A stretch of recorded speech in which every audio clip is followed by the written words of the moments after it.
Salut à toutes et à tous, c'est Top Paranormal et bienvenue dans cette vidéo. Aujourd'hui, on se retrouve pour l'histoire d'Amityville. L'histoire, elle est très connue, c'est soi-disant la maison du diable. Donc voilà, c'est sur cette histoire d'Amityville, vous allez voir, elle est complexe, l'histoire. Il y a beaucoup de choses qui s'est passé. Donc je vous en parle dans la vidéo. Allez, bonne vidéo. La vie après la mort suscite bien des questions. Fantômes, lieux, légendes. Avec moi, vous allez découvrir les lieux les plus hantés ou les légendes les plus connues. Je suis Top Paranormal.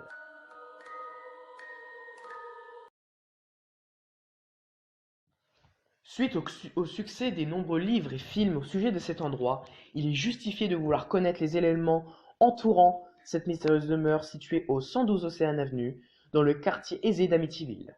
Construite en 1928, cette maison de style colonial est au cœur d'une macabre histoire qui la fera connaître comme étant la maison du diable. Les gens qui habitaient cette demeure étaient la famille Defoe, des gens normaux qui aimaient la vie. Les membres de la famille étaient Ronald Senior et Louise Defeo, ainsi que leurs 5 enfants, Ronald Junior, Dawn, Allison, Mark et John. Ronald Defeo, le seul survivant et auteur du massacre, a été accusé de 6 condamnations à perpétuité dans la prison de Greenhaven. Revenons le jour du massacre. Mercredi 13 novembre 1974, vers 3 heures du matin, Ronald Defeo Jr. finit de regarder un film appelé Castle Keep. Il prend son fusil de 35 mm et assassine son père, sa mère, ses 2 frères et 2 sœurs, pendant qu'ils dormaient. Certains sont tués dans leur sommeil, d'autres auront le temps de se réveiller avant leur assassinat. Voici les victimes. Ronald Senior reçoit 2 balles dans le dos. Entrée par le cou, elle traverse ses reins et sa colonne vertébrale. Le coroner, la morgue, indique que la victime a essayé de se déplacer vers le haut avant de mourir. Louise reçoit elle aussi 2 balles, une entre et sort par son poignet gauche, la deuxième détruit son poumon, son diaphragme, sa cage thoracique et son foie. Elle se dirige vers la porte et meurt 10 minutes après la fusillade. Mark et John reçoivent des tirs à bout portant, moins de 4 cm environ. Les balles pénètrent le cœur, les poumons, le diaphragme et le foie de chaque victime. Allison est réveillée et a le temps de voir la muselière du pistolet avant de recevoir la balle en pleine tête. Ce qui est fou, c'est que la balle est sortie, a frappé le mur et a rebondi par terre. Dawn, le dernier de la liste, a reçu une balle à bout portant aussi, moins de 6 cm environ. Dans le bas du cou, la balle est sortie par l'oreille gauche. Une nouvelle famille emménage dans la maison, c'est la famille Lutz. Elle emménage avec leurs 3 enfants le 18 décembre 1975. Le premier réflexe de la famille est d'appeler un prêtre pour qu'il bénisse la maison. Au cours de la bénédiction, le prêtre dit entendre une voix forte venant de nulle part lui disant « Allez-vous-en ». Les Lutz sont témoins de phénomènes inexpliqués qui envahissent peu à peu leur quotidien. Ils constatent d'énormes variations de température, la présence de l'odeur écœurante d'un vieux parfum, la formation de taches noires à certains endroits et l'apparition de nuées de mouches malgré la saison hivernale. Aussi George Lutz est tiré de son sommeil chaque nuit vers 3h15. Bizarre. Enfin, Melissa, la cadette, évoque à plusieurs reprises la présence d'une amie, soi-disant, du nom de Jody, qui se manifeste à elle en lui assurant qu'elle resterait toujours dans la maison. Aussi dans la maison, un lion de céramique de plus de 1 mètre de haut se met à bouger seul. On retrouve aussi des empreintes de sabots fourchus dans la neige autour de la maison.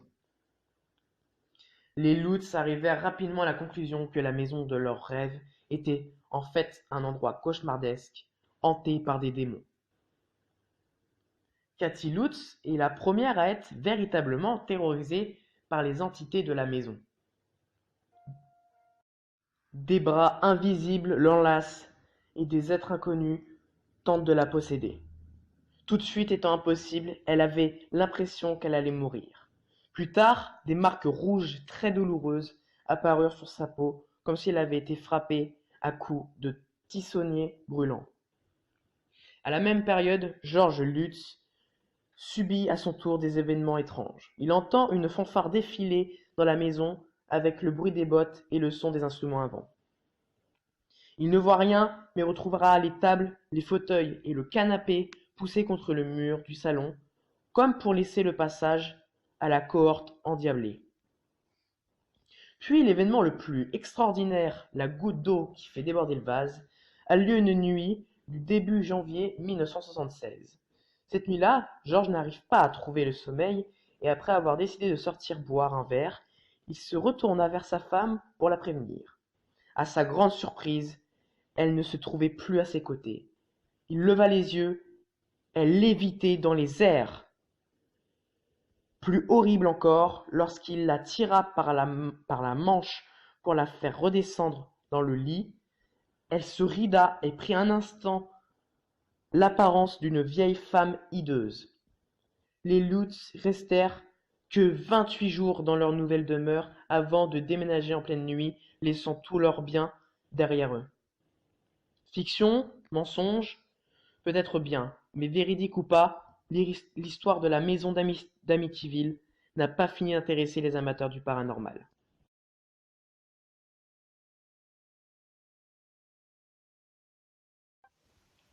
Bon bah voilà les amis, c'est déjà la fin de cette vidéo, j'espère que vous avez aimé, n'hésitez pas à liker et à vous abonner.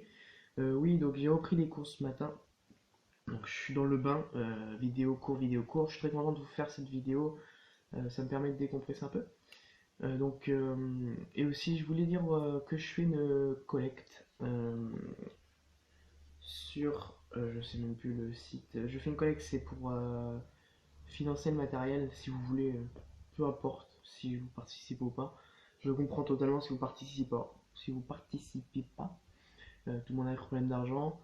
Voilà, donc je comprends totalement si vous participez pas. Je vous donnerai le lien. Et le lien c'est sur Tipeee, hein. C'est sur Tipeee. Donc je vous mets dans la description le lien. Donc voilà, on se retrouve pour une prochaine vidéo. Allez, salut les amis, portez-vous bien.